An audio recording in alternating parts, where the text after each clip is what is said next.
why we wanted to be born, because yes, you asked to be born, you asked to come here. Your soul came here to learn lessons and to do the work.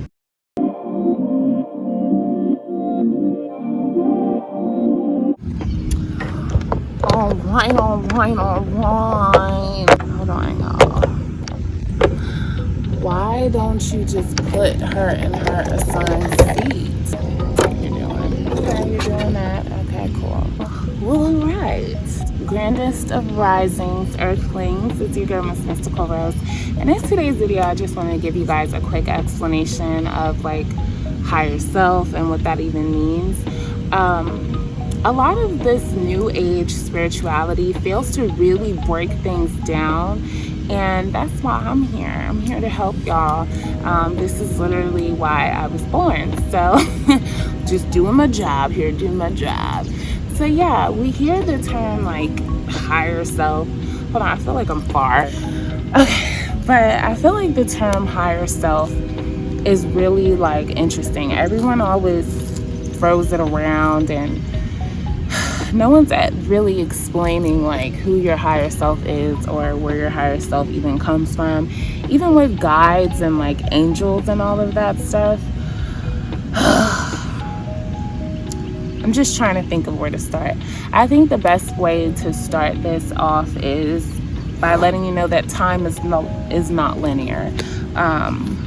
This book is basically a really good resource if you're interested in understanding why time is just a construct. It is an illusion. It is just the universe, the Most High, did not invent time in a linear fashion in terms of years and months. Like, we have to understand and recognize which parts of our society were created just to help our brains process information.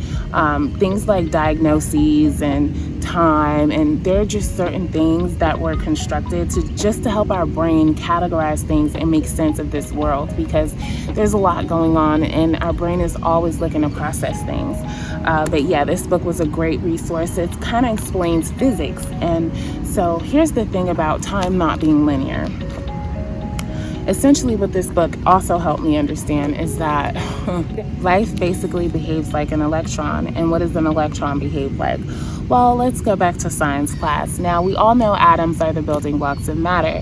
In the middle of these atoms, we have the protons and we have the neutrons. But on the outer ring of these atoms are where the electrons are located. However, you never know what part of that outer ring the electron is going to be located at until you look under the microscope to see it.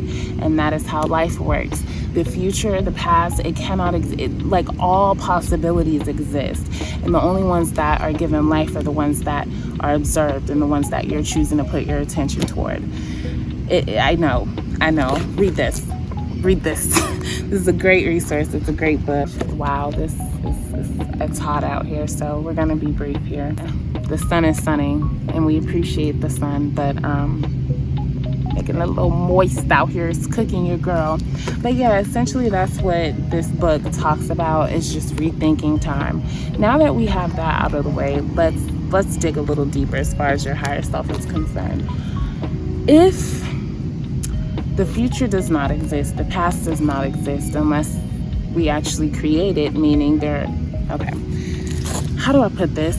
So your higher self is you, and that's it.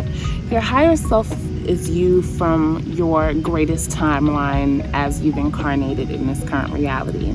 Your higher self is the you that has already achieved what you wanted to achieve in life and what you incarnated here to achieve, and learn the lessons that you came here to learn.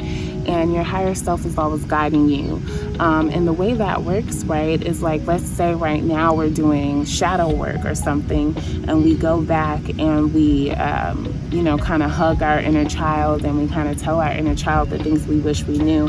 When we do those type of things, we're actually sending our energy to the old timeline and to the past, right?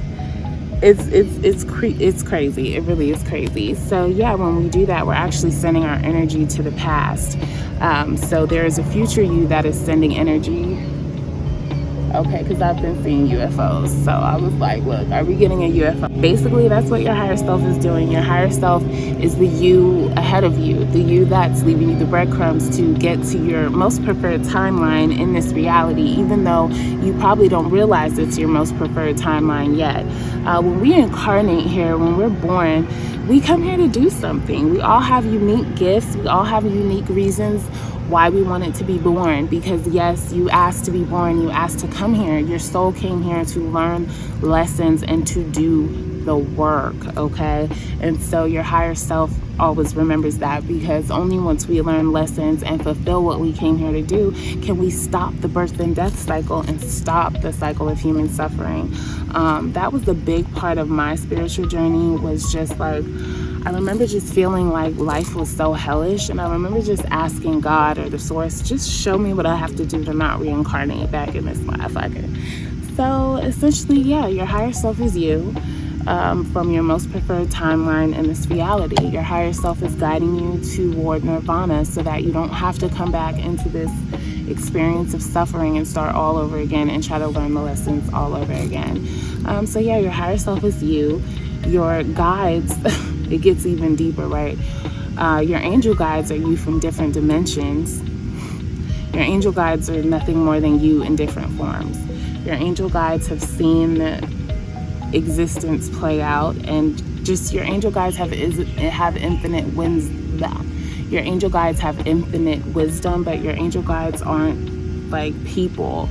Your angel guides are you from different dimensions, you from different experiences, just helping to nudge you along and nudge you up the ladder of life into your highest destination possible in this reality. So yeah, your higher self is you, guiding you from the future. I think it's a really beautiful concept. But yeah, I just wanted to take some time real quick and explain to you all what your higher self is, who your higher self is.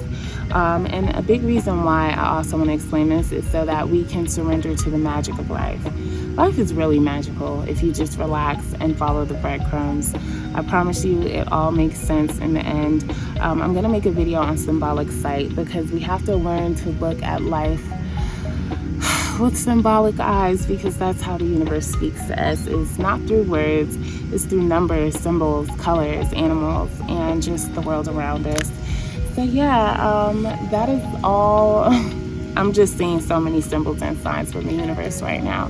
That's why I'm just like in awe a little bit. But yeah, that's all I have for today's video, y'all. Thank you so much for stopping by.